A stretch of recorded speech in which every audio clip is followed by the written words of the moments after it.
anybody here a fan of the Titanic? Anybody know a little bit about the story? Who has seen the film? Yeah. So, I'll be hopefully then giving you a few stories that relate to the film as well. Isn't it? When my boss saw this the first time, what did you do that for? And then he went, oh, very good. I did not get that.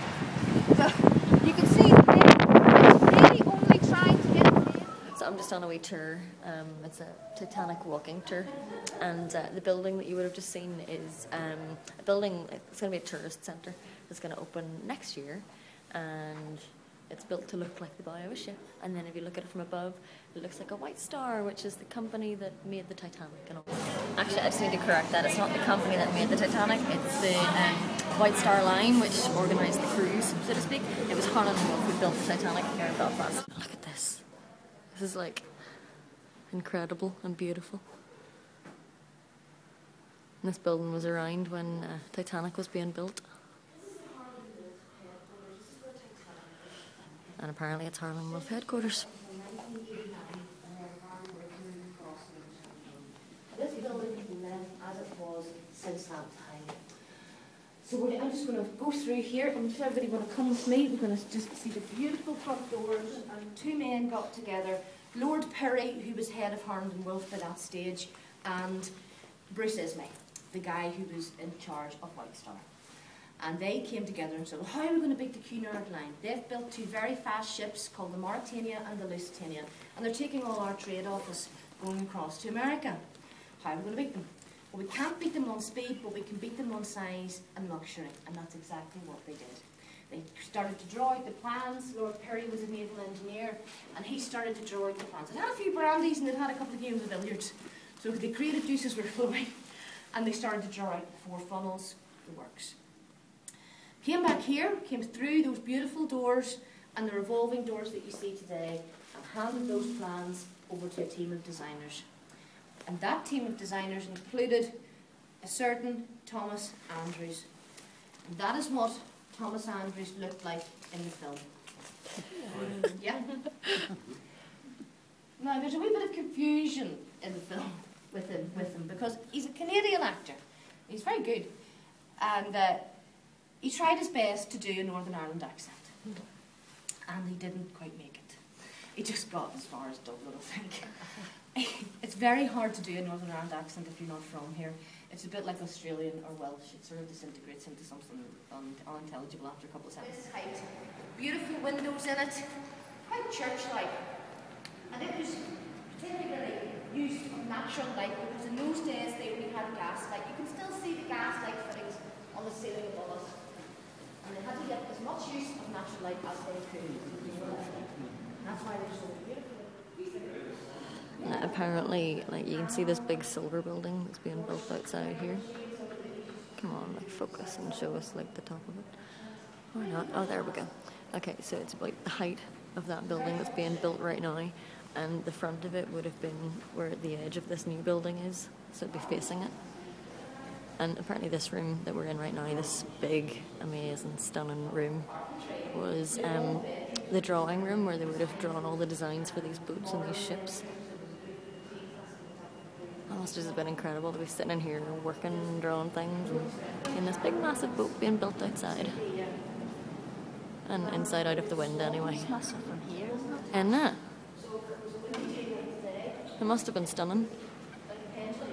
Okay, so this here is the real life Thomas Andrews as opposed to movie Thomas Andrews. And he would have worked in this big room drawing the plans and everything. Look, isn't that amazing?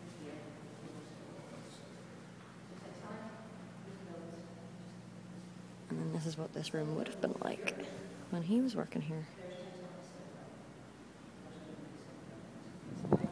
This is the Thompson Graving Dock, or dry dock, the largest dry dock in 1911. And apparently Titanic was in here, but it just about fit and no more, and was like really very tall as well. But and you can see like those little yellow dummies down there. Sorry, it's really windy. It sort of gives you an idea of how big it is.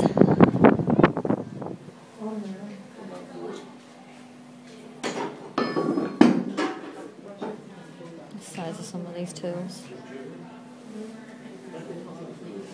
The risk of this becoming like super long vlog, because I'm trying to keep them to 4 or 5 minutes these days.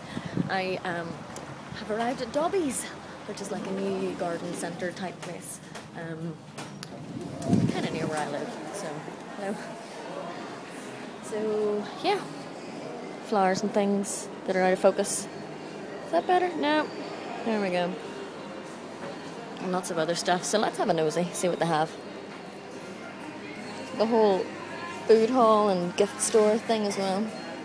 Ooh, Reese's Pieces. Oh, Toblerone cheesecake. Oh, nom, nom, nom. I'm thinking I'm gonna have to make some cheesecake because someone commented on my Malteser cheesecake blog post, and it's just made me crave some, so I might just have to make some. Oh darn, don't you hate when that happens? Yeah, fishes! How's it going? I know it is a bit wet today, isn't it? I really do think I'm funny, don't I? I kind of feel sorry for them. Stuck in like a big bucket. Let's see what else have we. Ooh, they're a nice bright orange. Hi, Nemo. Ooh, bubbles, bubbles, bubbles, bubbles, bubbles. And look, there's Dory. Hey, Dory. See, you guys didn't know you were going to meet the cast of Finding Nemo today, did you? In fact, neither did I. You're in the movie too, I'm pretty sure. You're kind of like half a clownfish. Are you only half funny like me? Oh, look at this little guy. You're so tiny.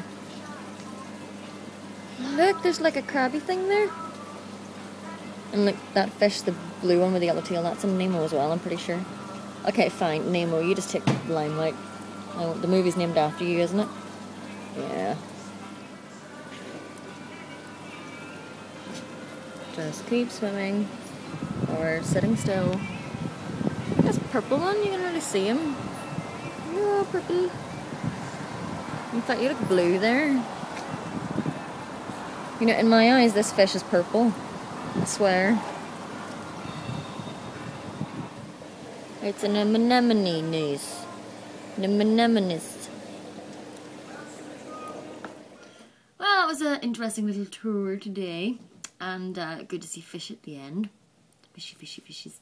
Anyway, just one thing I want to say before I finish today's vlog. I know it's been really long and longer than usual, but like I can't help but notice. Notice that was so American. I can't help but notice that, like, the past week or so, I mean, even for the longest time, occasionally on my videos, it'll suddenly have, like, 3 dislikes. And, like, well, 3 or 4. Like, you know what, I don't really care if people don't like the stuff. But the thing is, I've noticed over the past week that the dislikes seem to click through before there's been very many views. So I sort of feel like there's people sitting waiting for there's a Ruthie video to come up to just hit dislike for the sake of it. And it's really quite annoying. It's like, well, what's your deal? What's your problem? Haters be haters, I know, and people are free to have their own opinion, but it'd be kind of helpful to know what you don't like, and if you really don't like it, why do you keep watching, and why do you even bother ticking dislike? Do you know what I mean? Surely there's better things to do with your time if you really don't like watching me, and, you know, I don't expect everyone to like me, but, you know. Anyway, no big deal, but it's just silly haters being haters, and that's that. I am gonna try to catch up on some vlogs, because I'm like a week behind on watching a whole load of people's stuff, and I'm gonna go do that now. Maybe that's the problem, I'm a week behind on lots of people's things, and they're all disliking me. I doubt that. Anyway, see y'all soon, bye!